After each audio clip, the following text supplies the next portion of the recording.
বিড়ি শিল্পে শুল্ক প্রত্যাহার সহ ৭ দফা দাবিতে জাতীয় রাজস্ব বোর্ড ঘেরাও করেছে বিড়ি শ্রমিকরা। বৃহস্পতিবার সকাল ১১টায় আগারগাঁওয়ে অবস্থিত জাতীয় রাজস্ব বোর্ডের সামনে বাংলাদেশ বিড়ি শ্রমিক ফেডারেশনের আয়োজনে এক মানববন্ধন কর্মসূচি পালিত হয়। মানববন্ধন কর্মসূচি পালনকালে জাতীয় রাজস্ব বোর্ড ঘেরাও করে শ্রমিকরা।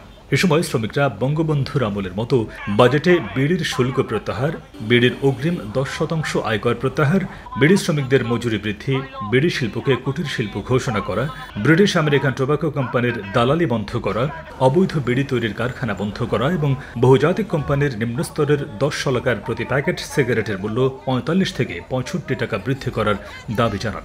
মানববন্ধন শেষে জাতীয় রাজস্ব বোর্ডের চেয়ারম্যান বরাবর ৭ দফা দাবি সম্বলিত স্মারকলিপি প্রদান করেন শ্রমিক নেতারা।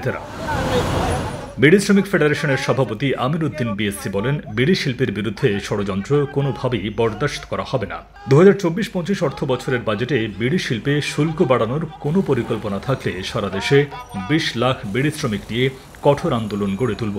হতদরিদ্র, সুবিধাবঞ্চিত, স্বামী পরিত্যক্তা, শারীরিক বিকলাঙ্গ, বিধবা ও অনাহারে পীড়িত মানুষের বেকারত্বের কথা বিবেচনা করে বঙ্গবন্ধু শেখ মুজিবুর রহমানের আমলের মতো বিড়ি শিল্পে শুল্ক ও অগ্রিম আয়কর প্রত্যাহার করার জন্য জাতীয় রাজস্ব বোর্ডের চেয়ারম্যানের প্রতি অনুরোধ জানান তিনি।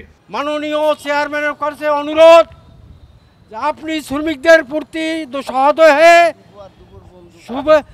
বিড়ির উপর সম্পূর্ণ ট্যাক্স প্রত্যাহার করে বিড়ির মজুরি বৃদ্ধি করেন। সেই সাথে মাননীয় প্রধানমন্ত্রীর কাছে অনুরোধ করছি আমাদের ট্যাক্স প্রত্যাহার করে মজুরি বৃদ্ধি করুন, না হলে আমরা এমনি মারা যাবো, আমরা আত্মহত্যা ছাড়া আর পথ থাকবে না। সাধারণ সম্পাদক হারিক হোসেন বলেন, বিড়ি শিল্প বৈষম্যের শিকার হয়েছে। বিভিন্ন সময়ে দেশি বিদেশি নানা ষড়যন্ত্রে বিড়ির উপর মাত্রাতিরিক্ত করের বোঝা চাপিয়ে দেয় নকল বিড়ি উৎপাদন বৃদ্ধি পেয়েছে। সুতরাং এসব অবৈধ বিড়ি তৈরির কারখানা বন্ধ করা হলে বছরে আরও ৫০০ কোটি টাকা রাজস্ব আহরিত হবে। এছাড়া বর্তমানে দেশে নিম্নস্তরের সিগারেট ভোক্তা ৭৫ থেকে ৮০%। এসব নিম্নস্তরের সিগারেট ব্রিটিশ আমেরিকান টোব্যাকো কোম্পানির। বহুজাতিক কোম্পানির নিম্নস্তরের ১০ শলাকার প্রতি প্যাকেট সিগারেটের মূল্য ৪৫ থেকে ৬৫ টাকা বৃদ্ধি করা হলে আরও ৫,০০০ কোটি টাকা রাজস্ব আহরিত হবে। বিড়ি শিল্পে নিয়োজিত শ্রমিকদের মজুরি বৃদ্ধি করে এই শিল্পকে কুটির শিল্প ঘোষণার দাবি জানাতে ২০২৪-২৫ অর্থ বছর বাজেটে আমাদের রক্ষা করবেন মাননীয় প্রধানমন্ত্রী, আমাদের রক্ষা করবেন জাতীয় রাজস্ব বোর্ডের সম্মানিত চেয়ারম্যান মহোদয়। তিনি উত্তরবঙ্গের মানুষ, উত্তরবঙ্গের লক্ষ লক্ষ বিড়ি শ্রমিকদের কথা চিন্তা করে তিনি বিড়ি রক্ষা করবেন।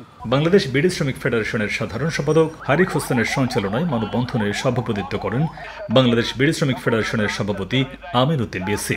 মানববন্ধনে বক্তব্য রাখেন ফেডারেশনের সহসভাপতি নাজিম উদ্দিন, লুৎফুর রহমান, আনোয়ার হোসেন, যুগ্ম সম্পাদক আব্দুল গফুর, আবুল হাসান লাভলু, সাংগঠনিক সম্পাদক শামীম ইসলাম সহ অন্যরা।